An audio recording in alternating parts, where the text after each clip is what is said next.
आप सभी भगवत प्रेमियों को, वैष्णव जनों को सादर जय श्री कृष्ण। आइए हम भागवत जी के रोज एक अध्याय को पाठ करते हैं और आपको सुनाते हैं।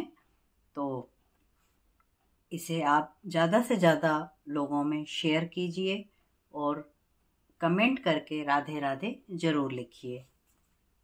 चलिए हम युगल किशोरी जी के चरणों में साक्षात दंडवत करते हुए, प्रणाम करते हुए स्तुति करते हैं और अपने स्वाध्याय को आरंभ करते हैं।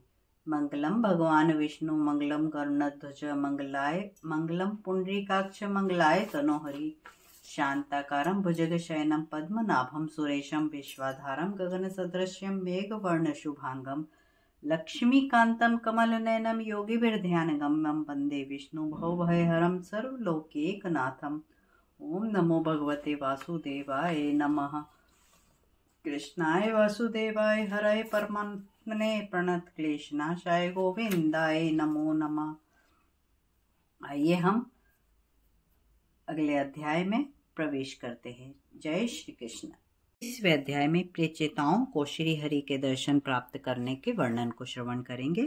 श्री विदुर जी बोले, हे भगवान, राजा प्राचीनवाही के पुत्रों प्रेचेताओं का आपने वर्णन किया था। उन्होंने किस प्रकार भगवान के दर्शन प्राप्त किए।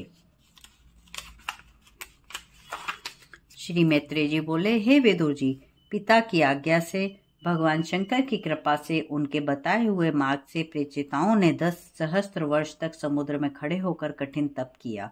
उनकी तपस्या से प्रसन्न होकर भगवान ने अपनी अपूर्ण छटा से उन्हें दर्शन दिए।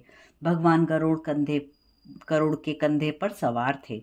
उनकी कांति से संपूर्ण दिशाएं प्रकाशमान हो उठी। पीतांबर धारण किए हुए, शंख चक्र गदा पद्म धारण किए हुए अंग प्रत्यंग से अपूर्ण छटा भी छिटक रही थी। श्री भगवान बोले, हे प्रेचेताओं, मैं तुम्हारी तपस्या से अति प्रसन्न हूँ। तुम्हारी जो इच्छा हो वह वर मांगो। जो पुरुष सायकाल के समय नित्य तुम्हारा स्मरण करेगा, उसका प्रेम अपने भ्राताओं में सदा रहेगा। जो सायंकाल प्रातःकाल इस रुद्र स्तोत्र का जप करेगा, उसे इच्छित वर प्राप्त होगा। हे प्रेचेताओं, तुम्हारी संपूर्ण कामनाएं पूर्ण होंगी। तुम्हारे एक विश्व विख्यात पुत्र ब्रह्मा के समान होगा। उसकी संतानों से तीनों लोक भर जाएंगे। हे राजकुमारों, कंडू ऋषि के वीर से तथा प्रमलोचा अप्सरा के गर्भ से एक अति सुंदर कन्या उत्पन्न होगी, जो वृक्षों ने पाली है। वह तुम्हारी पत्नी बनेगी।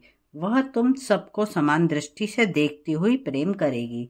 तुम लोग 10 लाख दिव्य वर्षों तक आनंद भोगोगे, फिर मेरे दिव्य लोक को प्राप्त करोगे। श्री मैत्रेय जी बोले, हे विदुर जी, प्रेचेताओं ने भगवान के दर्शन प्राप्त करके अति प्रसन्नता से उनकी स्तुति की और संत समागम और नित्य हरि कथा अमृत पान करते रहने का वर मांगा। भगवान तथास्तु कहकर अंतर ध्यान हो गए। प्रेचेता लोग जब समुद्र से बाहर निकले, तब वृक्षों ने उनका मार्ग रोका। उन्होंने कुपित होकर उन वृक्षों को भस्म करना आरंभ किया, किंतु ब्रह्मा ने उन्हें समझा बुझाकर शांत किया। तब वृक्षों ने लाकर उस कन्या को प्रेचेताओं को दिया। उन्होंने उस कन्या से विवाह किया। उसके गर्भ से दक्ष प्रजापति ने शंकर जी के श्राप से मुक्त होने के लिए वह शरीर त्याग कर जन्म लिया। वही चाक्षुष मनवंतर में प्रजापति बने। इस प्रकार 30वां अध्याय यहाँ समाप्त होता है। कल 31वें अध्याय में नारद जी का प्रेचेताओं को उपदेश और प्रेचेताओं का वनगमन करने का वृतांत हम श्रवण करेंगे। कर्पूर गौरम करुणावतारम संसार सारम भुजगेंद्रहारम सदा वसंतम हृदयारविंदे भवम भवानी सहितम नमामि। ओम नमो भगवते वासुदेवाय नमः।